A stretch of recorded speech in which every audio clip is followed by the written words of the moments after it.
사람은 그런 것 같아요. 뭐 편안하게 같이 얘기할게요.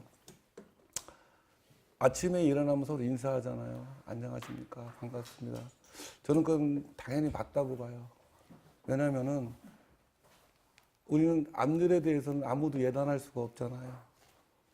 근데 살아있는 것 자체만으로 행복하기 때문에 서로에게 인사를 건네는 건 예의라고 보는 거예요.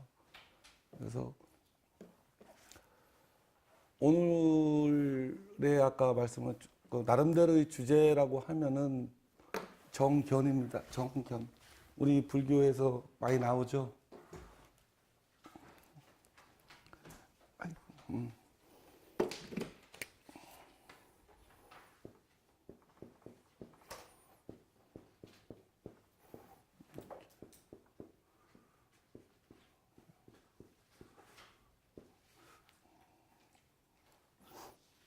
이 주제를 정한 이유는 바른 견해를 갖지 못했을 때 너무 많은 불상사가 자기 삶이라든가 나로서만 끝나면 괜찮은데 주변 사람에게 또 잘못된 생각이 전파가 되고 이 악순환이 될 수가 있거든요. 그렇게 되면 또 피해가 가고 그럼 그 사람들이 또 원망하게 되고 왜냐하면 사람은 내가 어떤 안 좋은 일을 당했을 때 아, 내가 잘못했구나. 내가 실수도 했고 잘못했구나. 이렇게 인정 잘 안 합니다. 심리적으로 마음에 돌아가는 게 나를 원망하기보다는 다른 사람을 탓을 해버려요. 그래서 자기가 빨리 벗어나려고 그래요. 자기를 원망하게 되면 내가 낮아 보이고 내가 비굴해 보이고 내가 비참해 보인다는 이런 생각을 갖기 때문에 마음은 다른 사람을 탓해버리면 나는 괜찮다는 생각을 갖거든요. 이게 속임수라는 거죠. 마음의 속임수. 근데 대부분이 거기에 걸려 넘어지더라고요. 아니면은 거꾸로다가 자기 자신을 점점 비굴하게 보임으로 해서 다른 사람의 동정을 받으려고 한다든가 이런 식으로 움직이게 돼 있어요. 마음의 구조가. 그래서 마음이 그러한 게 있다는 거를 빨리 파악을 하면은 그거에 안 당하는데 그거를 이제 알지 못하니까 당할 수가 있거든요. 그런 식으로. 그래서 오늘 그 주제를 정한 거는 요즘에 너무 많은 정보가 많고 주변에 들리는 것도 많고 때로는 어떤 거는 걸러야 되고 때로는 어떤 거는 정확하게 주시해서 더 깊이 파봐야 되는데 판단의 기준이 안 서는 거라. 그래서 부처님께서도 말씀하시기를 첫 번째 팔정도가 정견이라고 말씀하셨거든요. 근데 정견이 뭘까요? 뭔가 기준을 두고 우리는 판단할 수밖에 없잖아요. 우리가 살아가면서 저도 마찬가지고 여기 계시면 다 똑같겠지만 살아가면서 자기 상황이 힘들거나 어렵거나 괴롭거나 할 때는 무언가 누군가의 도움과 손길을 기대도 하고 때로는 뭐 하나님이라든가 부처님이 나한테 기적을 줘서 이렇게 해결하지 않을까 막 이런 상상을 하게 됩니다. 결국은 힘들다는 거죠. 그럼 기적은 과연 뭘까요? 기적. 기적이 과연 뭘까요? 슈퍼맨이 와서 우리를 구해준다든가 아니면 갑자기 내가 로또 복권이 맞는다든가 이 기적일까요?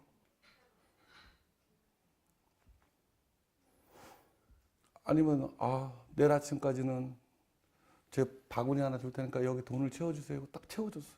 기적인가요? 암이 걸렸는데 그냥 갑자기 기도가 나섰어. 뭐 그런 경우 많이 보잖아요. 간증할 때. 그게 참다운 기적일까요? 아니, 기적이란 무엇일까요? 우리 불교도 그런 경우도 있지만 특히나 기독교라고 부르는 간직이라는 걸 하잖아요. 그러면 내가 다른 종교도 마찬가지고 내가 이 종교에 기도를 하고 막 했더니 내 병이 낫더라든가 뭐가 잘 됐더라 이런 얘기 많이 합니다. 과연 그게 참다운 기적일까요? 그럼 그거를 믿고 사람들이 그 종교를 택하면 어떤 일이 벌어질까요? 예. 자꾸 무언가를 원할 거 아니에요. 예. 그걸 안 이루어지면 원래 기적은 드무니까 기적이잖아요. 즉 확률적으로 안 될 확률이 높다는 거잖아요. 그렇죠? 근데 그런 식으로 간증으로 사람을 끌어보는 게 과연 올바른 전도일까요? 아니, 기적이 뭘까요? 우리 기적이 뭐를 기적이라고 부르면 될까요? 예, 그죠? 기적적인 일이 벌어졌다 할 때 기적이 뭘까요? 기적이 뭘까?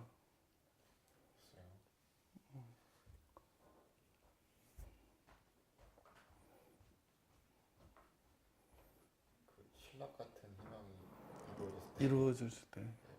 그때를 기적이라 하지 않나. 그것도 확률적으로 거의 불가능한 일들이 죽었다가 살아난다든가 그것도 기적이죠. 참 정의하기가 쉽지 않다고요.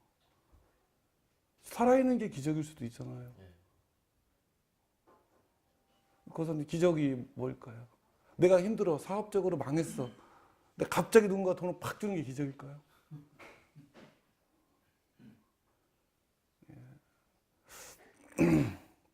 저는 기적은 있다고 봅니다. 항상 있을 수 있고 있다고 봅니다. 적어도 여기다 좀 써야겠네. 제가 파악하는 한 기적이 뭐냐면은 여기 계신 분들도 마찬가지고 저 또한 마찬가지고 우리가 기적을 판단해 볼 수가 있습니다. 즉 우리가 기적적인 일이 된다 할 때는 나의 마음과 나의 행동과 나의 여러 가지 일들이 육바라밀에 점점 맞아 들어가면 전 기적이라고 봅니다. 이것만큼 기적이 없을 거라고 저는 봅니다.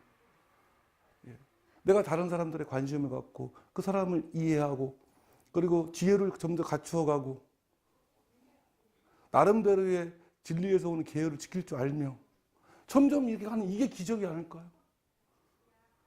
아니면은 우리 부처님 말하는 팔정도를 정확히 지켜가는 점점 마음이 이쪽으로 간다면 기적이 일어나는 거 아닐까요? 예전에는 그런 말도 못했고 행동도 못했는데 어느 순간 팔정도에 들어맞는 말과 행동과 생각을 한다면 그게 기적이 아닐까요? 유교에서 따지면 인의예지. 그 사람의 행동 하나하는 것이 참 인하고 의롭고 예의에 맞고 지혜롭다면 이게 기적이 아닐까요? 저는 기적이 있다면 이런 상태를 저는 기적이라고 저는 여깁니다. 다른 엄청나게 누군가 와서 뭐 갑자기 하늘에서 뭐가 떨어진다든가 그런 거를 기적이라고 믿는 순간 마음은 이상한 쪽으로 끌려갈 수밖에 없죠. 이런 것들 하나도 안 지키면서 그런 기적을 주면 그 사람한테 행복할까요? 불행일까요? 우리 보통 딱 아시죠 벌써. 예. 나의 마음과 행동과 말이 어질고 의롭고 예의에 잘 맞고 지혜롭고 육바람일 잘하고 팔짱도 잘 지키 점점 이렇게 흘러간다면 정말 기적이 벌어지는 거죠. 예. 아마 기적이 있다면 저는 점점점 이런 행동과 말과 여기에 맞는 행동, 말, 태도를 보일 때는 그 사람의 삶에는 점점점 기적적인 일이 저는 벌어질 거라고 봅니다. 어떤 형태로든지. 만약에 우리가 그대로 부처님한테 배웠던 팔정도 육바라밀을 한 1년만 실천해 보면은 그 사람 인생이 어떻게 펼쳐질까요? 다른 기적을 뭘 원하나요? 그렇죠. 근데 이런 거는 너무 단순하고 쉬운 것 같지만 실천할 때는 상당히 어려움이 따르죠. 잘 안 지키려고 그래요. 그러다 보니까 마음도 편한 길을 찾게 되겠죠. 그러니까 누군가한테 구하고 원하고 바라고 안 이루어지면 화를 내고 욕하고 싸우고 그건 기적이라고 보기에는 오히려 그런 거를 들어주면 안 되죠. 신이 있다면. 나한테만 유리하고 이기심이 그렇잖아요. 다른 사람은 모르도 나한테만 유리하고 이거 들어주면 좋겠다는 거죠. 이거를 들어주면 어떡해요? 이기심을 각 사람마다 모든 이기심을 다 들어주면 이게 어떻게 돌아가겠어요, 세상이? 이런 거는 들어줄만 하죠, 신께서도. 이렇게 행동하고 말하는 사람은 참 들어줄만 해요. 이런 건 들어줄 거라고 봐요. 진짜로 내가 뭔가를 바란다 할 때는 좀 더 모든 사람에게 원대하고 뜻이 있고 깊은 거를 바라면 저는 이루어진다고 봅니다. 그런 것들은. 왜? 너 혼자만 이루은 것보다는 2명이 좀 더 혜택을 받을 수 있고 5명이 혜택을 받을 수 있는 생각이라면 하늘에서 들어주고 싶겠죠.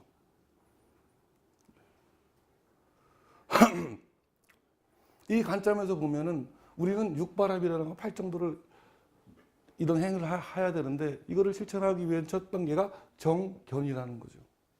정견. 즉 바른 견해.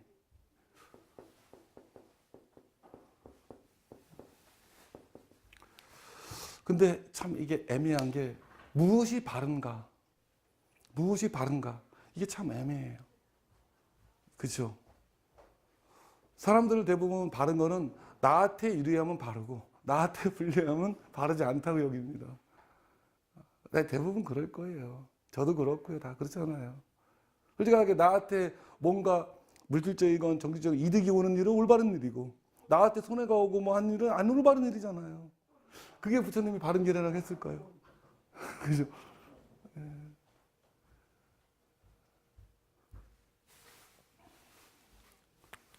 무엇이 바른 걸까?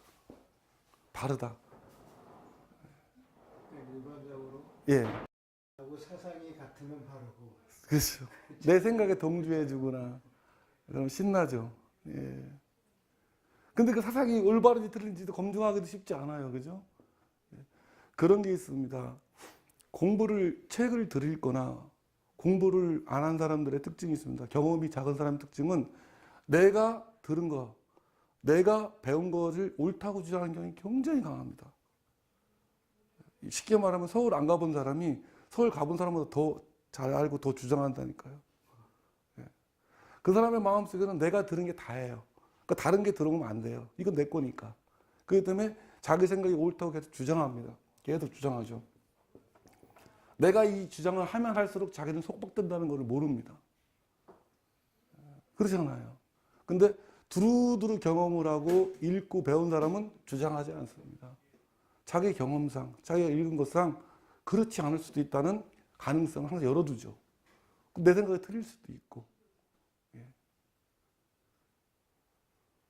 나이가 들어가면서 좋은 거는 경험을 많이 치르는 건데 잘못된 건 또 왜골수가 많아요. 희한하게. 자기 생각 안 굽힙니다. 예. 경험을 많이 추러서 지혜를 이렇게 펼쳐나가야 된다는 생각도 맞는데 경험을 많이 치다 보니까 자기가 너무 다친 거라 마음이 삶의 세파에 다치고 사기도 맞고 힘들을 겪고 하다 보니까 닫아지는 거예요 마음이. 그러니까 자기 세계에서 뭔가 침체에 들어오는 걸 극도로 싫어하는 거예요. 그게 외골수라고 하죠. 대부분 장사를 하든가 사업을 하든가 뭐나 할 때 망하는 첫 번째 이유는 고집 때문입니다. 그래서 고집 세우면은요, 운이 좋아서 고집을 세우는 게 올바른 방향으로 맞으면 좀 흥하지만 계속 고집을 세우게 되면 첫 번째 망합니다. 다른 사람 말을 잘 안 들어요. 망합니다. 이 고집을 우리 불교에서는 아집이라고 하죠. 그죠? 아집. 예. 아집이라고 할 땐 나와 관계된 모든 것들에 집착하는 거잖아요. 안 버립니다. 안 버립니다. 처절하게 망하고 괴롭고 땅바닥 밑까지 들어가야 아집이 좀 떨어질까 말까 합니다. 잘 안 버리더라고요. 이게 다 바른 건가요, 그러면? 본인 입장에서는 발라요. 나한테 유리하기 때문에 바른 거예요, 본인 입장에서는. 그렇죠. 왜? 누구나가 공통점이 있는 게 저는 그거를 부정하고 싶지는 않습니다. 누구나가 나와의 관계된 것들에 대한 사랑을 다 갖고 있습니다. 다 사랑합니다. 모든 사람들 한번 보세요. 심지어는 전쟁에서 막 투쟁하고 싸우는 사람들도 나와 내 것을 지키기 위해 싸우는 겁니다. 그렇지 않나요? 내 몸을 지키고 잘못된 게 아니잖아요. 내 가정을 지키고 내 나라를 지켜 싸우는 겁니다. 내 생각을 지키려고 싸우는 겁니다. 즉 나와 내 것에 대한 사랑을 다 갖고 있다는 겁니다. 근데 문제가 뭘까요? 결국은 사랑이 밑바탕이 돼 있어서 자비라고 하잖아요. 자비가 밑바탕이 돼 있어서 나와 내 것을 사랑하는 게 과연 잘못된 걸까요? 우리 자꾸 바른 걸 찾아가는 겁니다. 지금. 그죠? 이게 잘못된 걸까요?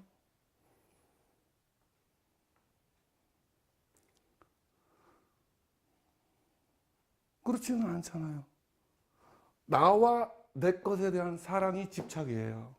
집착도 근거는 뭐냐면은 우리가 집착이 안 좋게 우리가 번역하는 경향이 있는데 안 좋다기보다는 집착의 근원도 사랑이라는 거예요.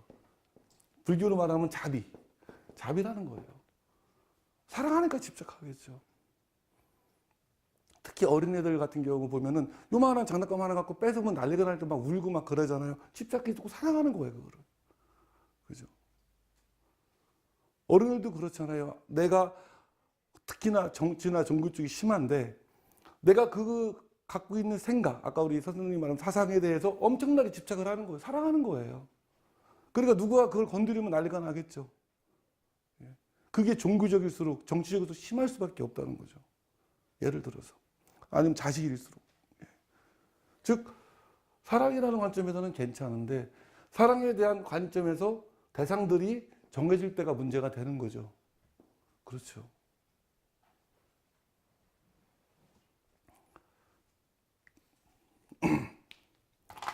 내가 나를 사랑하는 것은 잘못되지 않았습니다.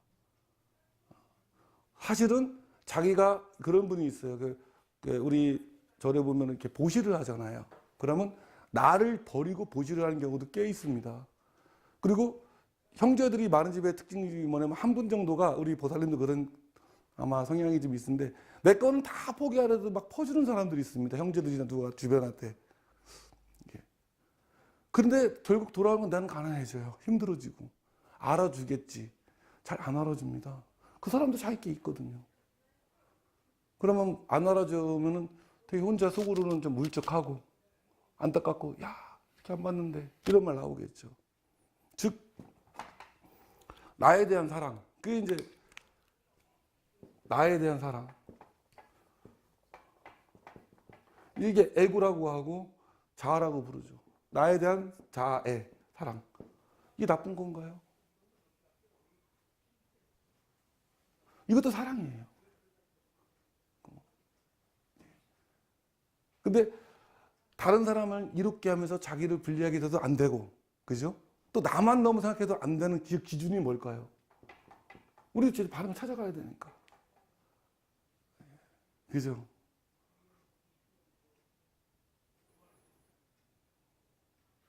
사실은 다른 사람 배려하는 사람 마음속에도 가만히 들여다보면은 내가 너를 이렇게 배려하면서 나는 이렇게 희생하고 살아간다는 자존심이 있습니다, 거기에. 그걸로 만족하는 거예요, 그분은. 자존감이라고 하죠. 어느 정도 다 있습니다. 하다못해 자살을 선택하는 사람들도 자살을 선택할 만한 이유가 있기 때문에, 즉, 그것도 사랑이라는 거예요. 우리는 아닐 거라 생각하지만 그렇지 않습니다.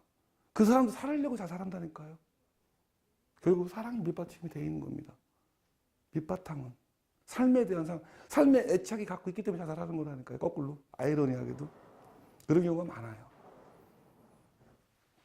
우리는 바른 걸 찾아가야 돼요.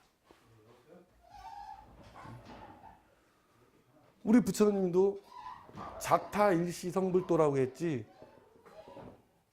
잘 보세요. 나와 타인이 함께 성불했으면 좋겠다는 게 부처님의 마음이지 타인에 대해서만 성공하라든가 나만 성공하라지 하지 않았어요. 왜 그랬을까요?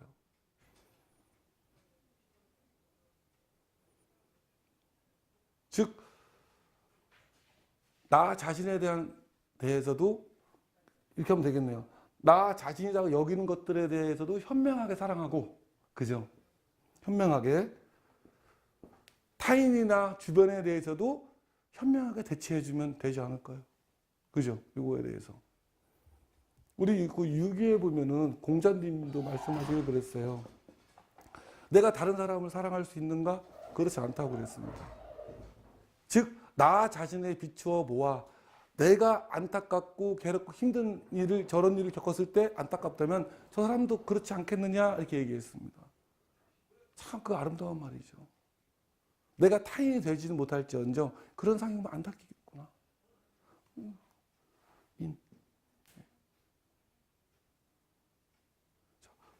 과연 바른 게 무엇일까?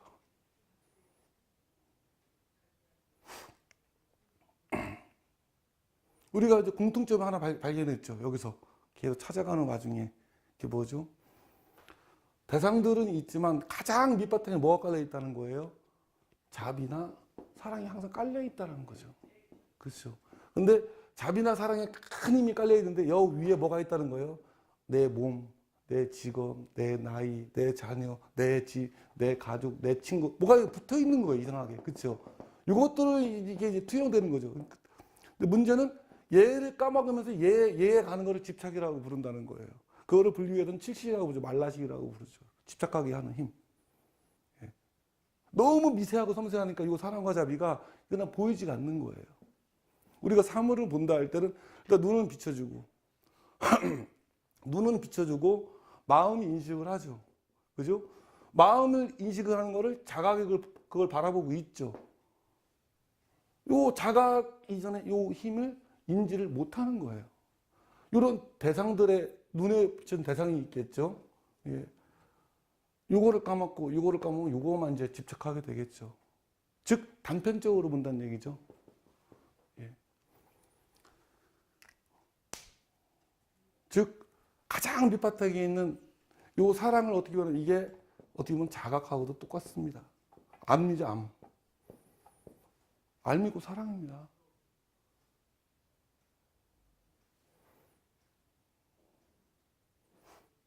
즉 이런 대상들을 다 이해하고 나면은 어떤 일이 벌어지냐면 뭔가 신비하게도 이 창조된 모든 것들 우리 자신을 보여 다 그걸 아름답고 지혜롭게 하는 뭔가 힘이 있어요. 예. 그게 이제 차갑고 사랑이죠. 근데 이 가장 밑바탕에 있는 이거를 인지를 해야 됩니다. 있다는 걸 이거에 대한 신뢰가 믿음이죠. 그죠? 예. 아 가장 근원은 실제도 맞아요. 가장 근본적인 것은 뭐뭐뭐뭐에 대한 사랑이 있구나. 사랑이 있구나 할 때는 그걸 알고 있는 거잖아요. 알미 같이 있는 겁니다. 암과 사랑 같이 가는 거예요. 그렇죠? 내가 미국으로는 조지를 사랑할 수 없잖아요. 알아야죠. 그렇지 않나요? 아, 그 당연한 과정이에요.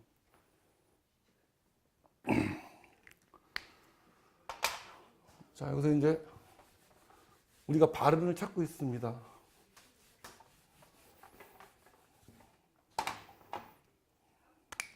이게 바른이 벗어나면 바르지 않으니 되잖아요. 바르지 않으면 안 된다는 거잖아요. 부처님께서는. 바른 견해를 먼저 찾으라는 거잖아요. 바른 게 무엇일까? 가장 근본적에 있는 어떤 사람이든지 우리는 그건 알 수 있어요. 어떤 사람인지 사랑을 하고 있구나. 대상은 무엇인지 모르겠지만 사랑을 갖고 있구나. 이건 알 수 있잖아요. 우리가.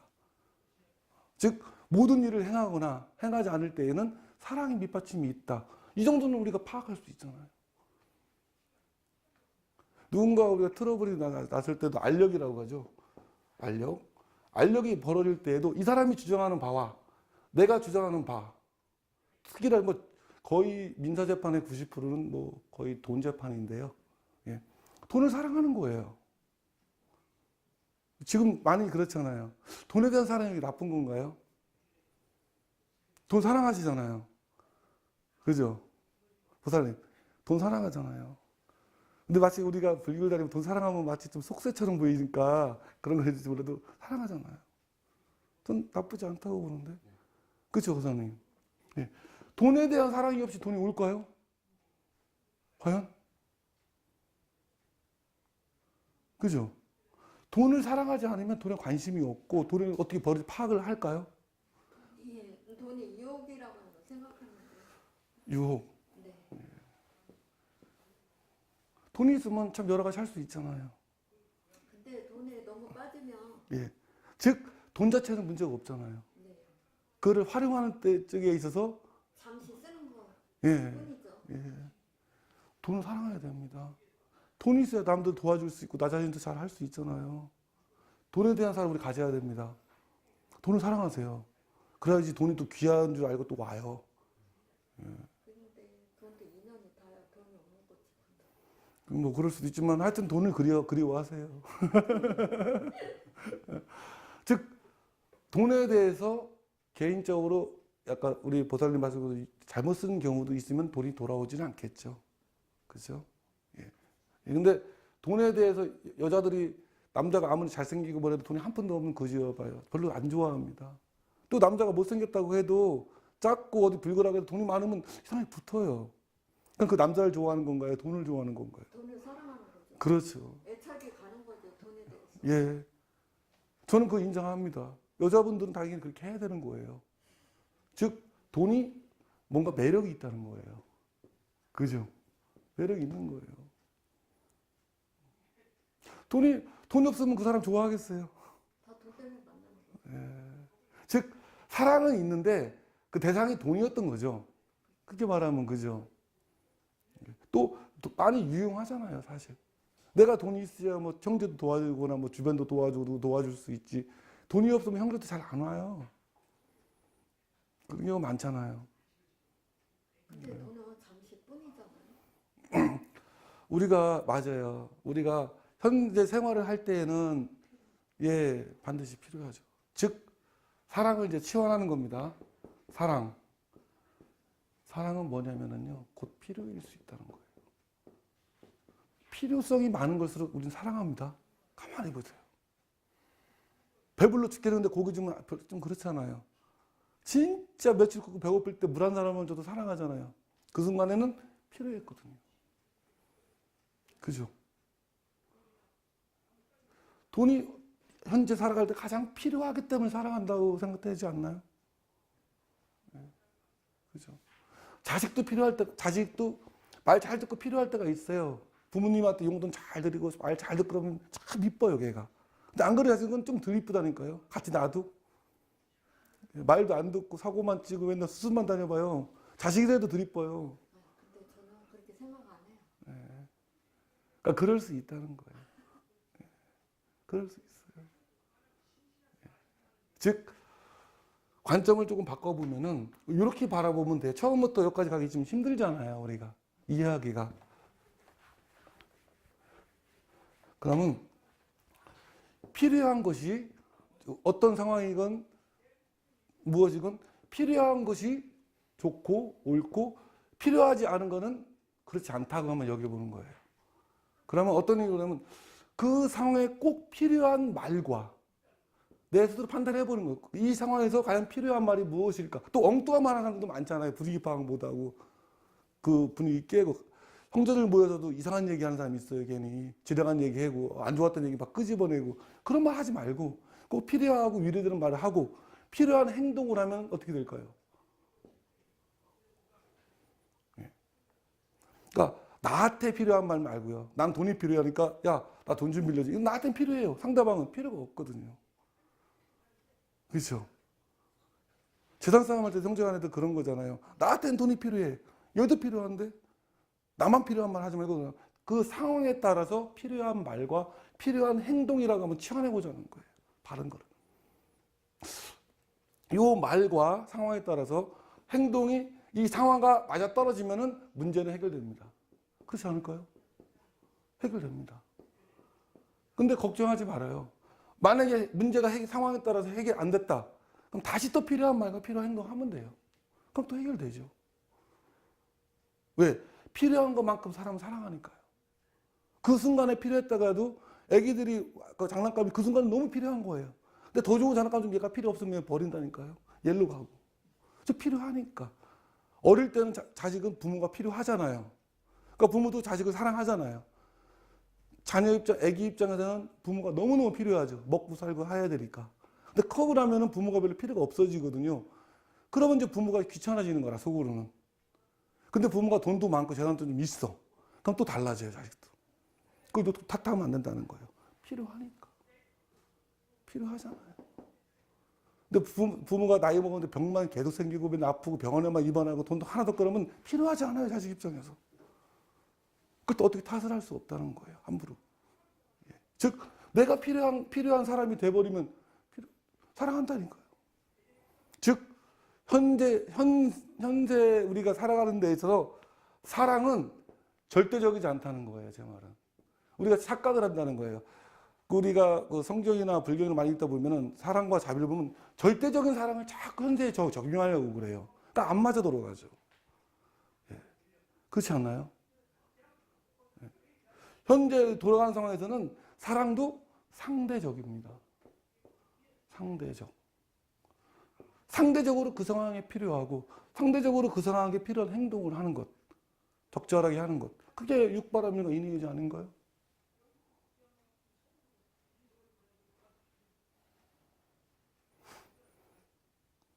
그러면 그 상황에 필요한 말과 필요한 행동을 또 어떻게 할 수 있을까요? 우리가 자꾸 바른 걸 찾아가는 거예요. 예. 어떻게 할 수 있을까요? 나한테는 꼭 필요한데 상대방은 필요 없는 것도 있고 나는 필요 없는데 자꾸 그런 얘기를 해.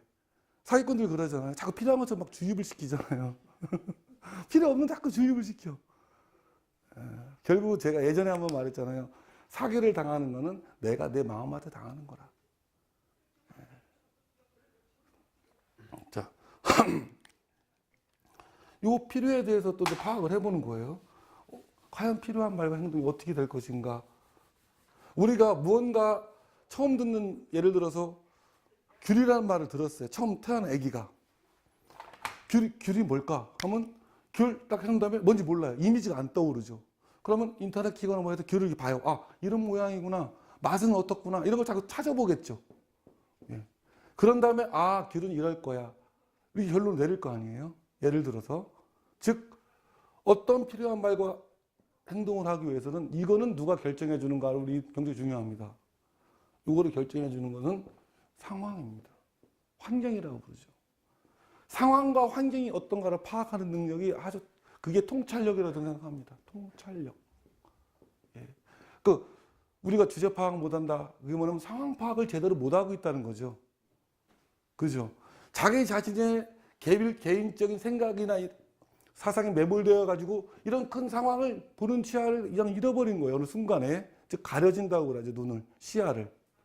즉 상황 파악. 이게 통찰력입니다. 우리 불교에서. 좀 더 가까이 가고 있죠. 우리가 바른 거예요. 상황 파악 잘 되나요? 아까 우리가 부동산 얘기했잖아요. 부동산에 대한 상황이 벌어졌는데 부동산을 몰라. 그럼 상황 파악이 된 거예요? 안 된 거예요?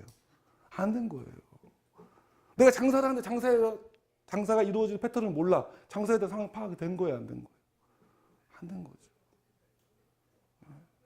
그냥 내 나름대로 우리가 말한 고집. 나는 할 수 있어. 내가 하면 괜찮아. 내가 하면 될 거야. 안 됩니다. 상황 파악 안 됩니다. 그런 경우 많잖아요. 내가 장사하면 너는 안 될지 몰라도 내가 하면 돼. 역시 안 됩니다.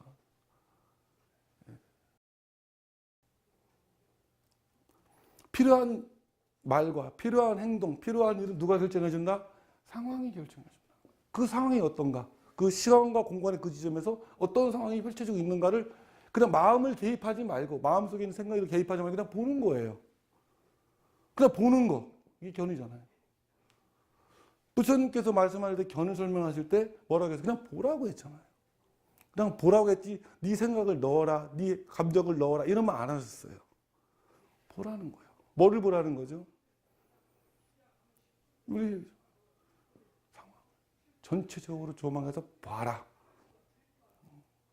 그리고 거기에서 꼭 필요한 말과 생각과 행동을 찾아라. 점점 바르게 나오잖아요, 우리가. 그죠? 그것이 밑바탕에 무엇이 있더라? 사랑과 자비가 있더라. 그게 곧 사랑과 자비는 곧 내가 알고 있는 거 아니더라. 계속 가까이 가고 있어요. 근데 우리가 상황을 이걸 이제 객관적이라고 하잖아요. 그 보는 능력이 처음부터 구비되기는 쉽지는 않겠죠. 하지만 견지할 수는 있잖아요. 우선은 가면 내 생각 주체를 잠깐 접어두고 상황을 좀 보자. 근데 사람은 친척분들이나 아니면 친구분들 만날 때 그 분위기 대부분 느낄 때 있지 않나요, 우리가? 예. 그 분위기를 느꼈다가 바로 그 다음 순간에 내 생각에 매몰되어 버리고 내 얘기 해버립니다. 상황 파악이 안 된 거죠. 그런 경우 많잖아요. 상대방도 그래요.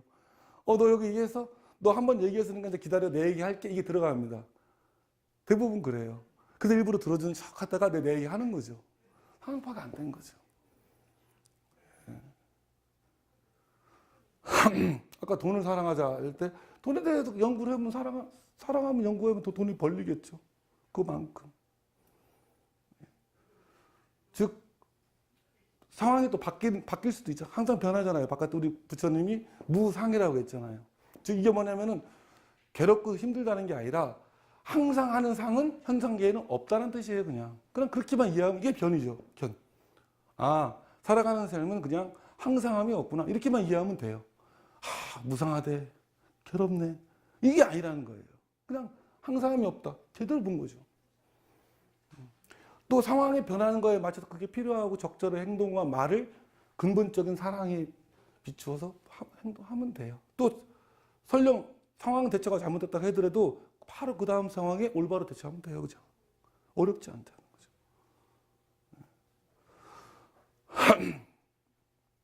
상황 파악 되게 중요하죠. 그러니까. 이거 잘못했다가는 그냥 한 번에 날아갈 수도 있어요. 또 잘하면 또 도와주는 사람이 생길 수도 있고요. 왜? 너의 필요한 말과 행동이 여러 사람 살렸기 때문에 도와주겠죠. 상황이 바뀌겠죠. 아까 우리가 처음으로 들어가서 육바람일 얘기를 했어요. 그 다음에 인의예지, 팔정도 얘기를 했죠. 그러면은 요 상황에서 바른 견해를 하기가 참 쉽지 않아요. 무엇이 바른 견해일까? 객관적으로 상황을 보는 게. 그럴 때 써머리하고 부처님이 알려주는 게, 그럼 이런 상황에 육바람이를 한번 해보라는 거예요, 부처님께서. 네가 꼭 불법을 다 알고 깨우치고 해라, 이게 아니라 어떤 상황이든 한번 육바람이라든가 인의예지를 한번 대처해보라는 거예요. 이 견이 어려우니까. 처음에 예를 들어서 깨우침이 어렵다면. 그렇죠. 그러면 이 상황이 어떻게 변해가는가를 보라는 거죠. 어떻게 변하는가. 우리 동덕이도 친구만 할 때 육바람일과 인의예지를 한번 대했을 때 상황이 어떨 것 같아? 한 1년, 2년, 5년 한다면. 근데 뭔가 좋아질 것 같지 않아요? 이렇게 대한다면. 이게 기적이라고 했잖아요. 상황이 점점점 나아지도록 만들 수 있는 거. 내가 삶이 힘들다 할 때는 상황을 바꾸면 되잖아요. 그렇죠? 나의 주변에 되어지는 상황을 바꾸라니까 갑자기 누가 와서 나한테 이런 상황이 아니라 내 스스로가 올바른 견해가 아직은 모르겠다. 근데 하지만 부처님이 알려준 게 있다. 육바람이나 팔정도를 한번 대해보자. 그 상황에 대해서. 아니면 인의예지로 되도록 이해하려고 하고, 그리고 이게 올바른 거 아닌가 한번 판단해보고, 예절을 지켜서 말을 해보고, 이게 지혜롭게 행동 현명하게 처신했는가, 이거 그것만 따져봐도 상황이 한 1년, 2년, 5년 지나면 마음속에 막 들어오겠죠. 그게 기적이죠. 아, 이 사람은 신뢰할 만해가 들어가겠죠. 그러다 보면 견이 딱 발견될 수도 있어요. 그 객관적으로 딱 파악되는 거죠. 그리고 사실은 이런 개인적인 견해나 생각들이 쓰잘데없다는 걸 느끼고 떨어져 나가면 이 육바람이나 인의예지 세상이 움직인다는 걸 느낄 수가 있어요. 그게 큰 힘이 느낄 수가 있죠. 사실 그 힘이 지금도 있는데 개인적인 사심, 사욕, 욕망, 욕구, 기억 이런 것들이 가려지니까 이 힘이 있는데도 바라보지 못하는 거죠. 사실 왜 육바람이나 인의예지 대하면 좋아질 거라고 직감을 하느냐? 이 힘이 있기 때문이죠. 그렇게 흘러가니까. 결국에 가서는 균형을 맞춰주니까. 이거를 이제 어떻게 보면 여기서 업이 그대로 나오는 거예요. 육바람이나 어긋나는 행동 해봐라, 네가. 그럼 네가 어디에 태어나겠는가? 우리 아까 보살님하고 얘기했던 것처럼 내가 죽은 뒤 어디에 태어날까? 걱정할 필요가 없다는 거예요. 현재 이 순간에 그냥 육바람이나 이걸 해보세요. 팔정도를. 죽은 다음에 걱정 안 할 거예요. 그죠? 걱정 안 하겠어요? 안 할 거예요. 근데 뭔가 이런 거에 어긋나니까 내가 죄를 졌다 이렇게 말을 해요. 그렇지 않을까요? 그러면 제자식가 죽은 다음에 무서운 세계 태어나면 어떡하지? 아니면 빨리 기독교 가서 예수님 믿다고 이렇게 해야 되나? 그런 게 아니라는 거예요. 그냥 이 행동 하다 보면 걱정할 필요가 없잖아요. 거기 상황 가서 또 육바람을 하면 되잖아요. 죽어서. 행복할 것 같은데? 이 기반이 여기서 암과 사랑에서 나오기 때문에 이런 것들이 행복할 것 같은데? 그죠, 선생님?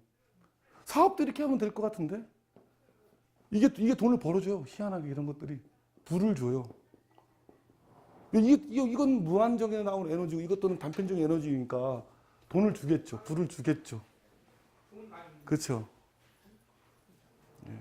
그러면 우리는 정결에 대해서 어느 정도 가까이 왔습니다. 이제 거의 다 와가요. 약간 추상적인 거를 구체적인 쪽으로 가고 있죠. 이제는 파악이 어느 정도 되죠. 이제 정결이 무엇인가. 네.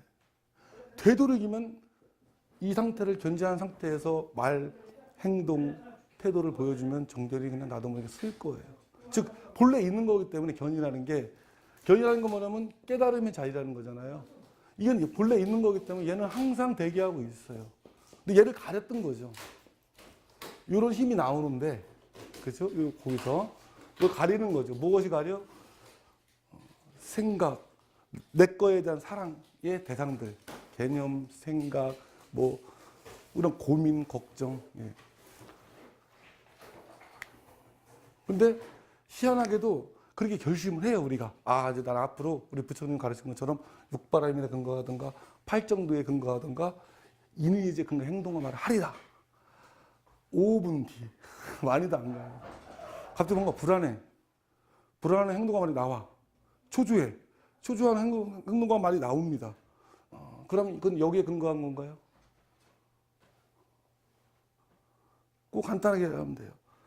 대부분 즐거워. 예를 들어서 내가 마음이 막 쾌락을 느껴. 그것도 나와요. 행동과 말이. 그런 상태에서 하면 그런 결과가 나오겠죠.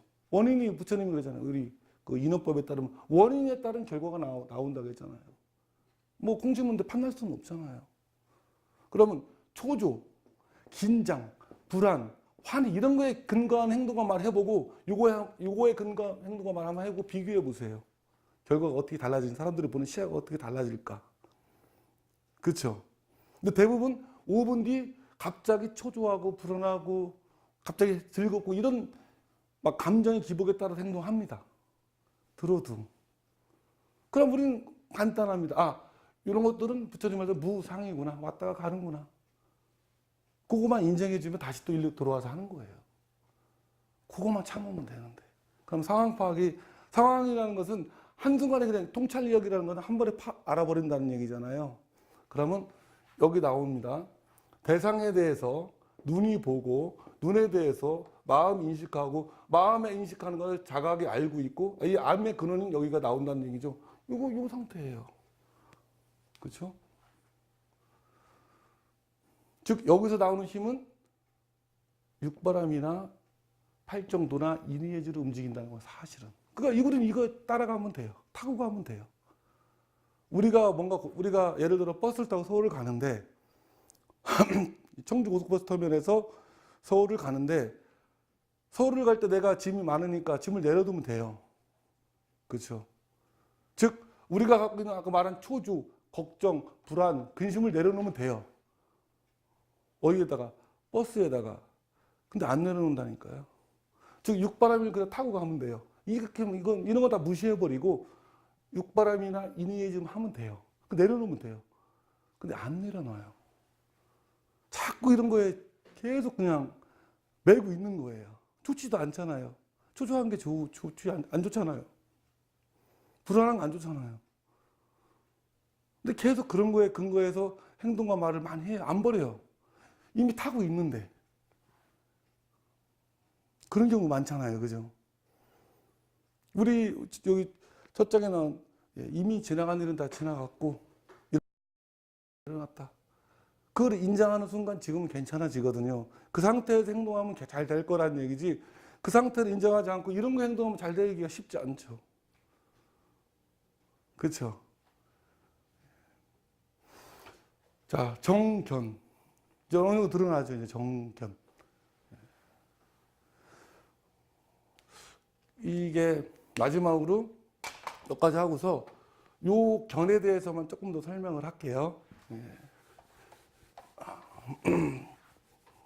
왜 견에 대해서는 육바람일과 팔정도와 인의예지를 실천해 봐야지 우리가 알 수 있는가? 깨우치고 아무것도 안 하면 깨우친 거 의미 없잖아요. 그치? 우리가 예를 들어서 뭐 기독교로 말 성령을 받았다든가 불교로 말을 깨우쳤다. 근데 그 사람이 행동을 안 해요.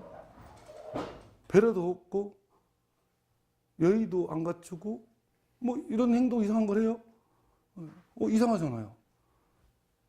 그건 깨우침은 맞는데 왜 이런 행동이 안 올까? 즉 육바람일과 이런 거를 실천을 해봐야지만 완전한 깨우침이 간다는 거예요. 그래서 거꾸로 상승으로 계속.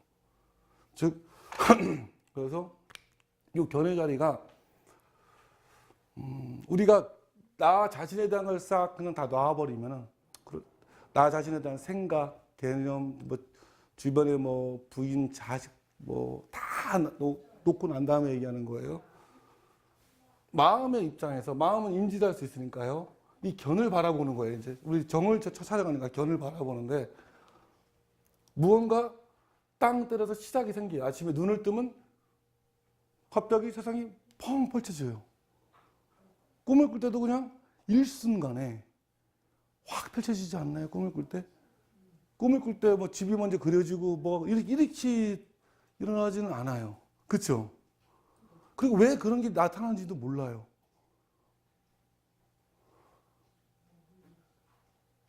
아침에 눈을 뜨면은 펑 터지는 이 세상이 펼쳐지죠. 사실은. 객관적인 세상을 배제한 상태에서 마음에서만 볼 때. 이 세상을 다 한번 부정해 보세요. 한번 지금. 그냥 아침에 눈을 뜨면은 팍 펼쳐지고 저녁에 잠이 들면은 사라지는구나. 이렇게만 인정을 하는 거예요. 그렇게만 인정을 해도 이 세상이 별거 아닌 것처럼 보여져요. 어느 순간 갑자기. 즉 무언가 시작이 있었다는 거죠. 그리고 무언가 끝이 나도 결국은 펑 아침마다 펼쳐졌다가 저녁만 되면 사라져버리는, 신기하잖아요. 여기서 막 싸우는 거잖아요. 생각 갖고. 결국 잘 보세요. 내가 상대방하고 싸우는 것 같지만 그렇지 않아요. 자기 마음속에 있는 생각들과 어긋나게 되면 생각들하고 싸우는 거예요, 사실은.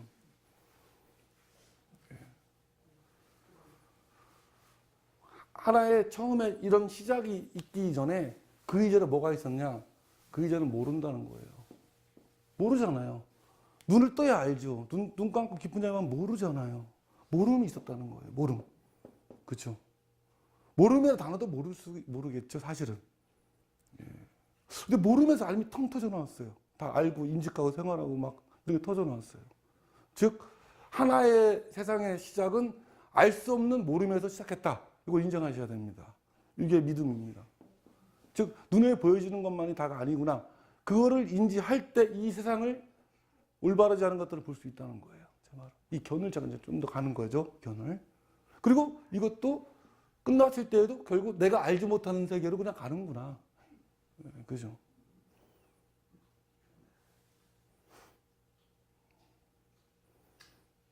이게 뭘 말하려고 하냐. 이게 아무것도 알 수 없는 것에서 뭘 땅 치니까 마음속에 중심을 떼니까 이 시공간의 마음의 장애에서 이 상태에서 우리가 인지하고 인식을 한단 말이에요.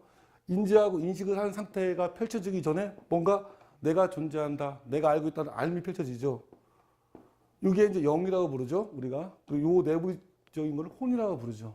요 영이 닿지 않고 혼이 일어날 수가 없겠죠. 혼은 뭐 죽으면 남아있을 수도 갈 수도 상관없죠. 영은 뭐 이거는 이제 불교에서 아레아식이라고 부르겠죠, 그죠? 이 알매서 나온 것들, 우리 부처님 말할 때 아레아식인데 이 알매서 나온 것들도 반쪽짜리 지식이라는 거예요. 쉽게 말하면은 우리가 뭐가 인지하고 자각하는 것도 반쪽짜리 지식이라는 거예요. 그렇죠.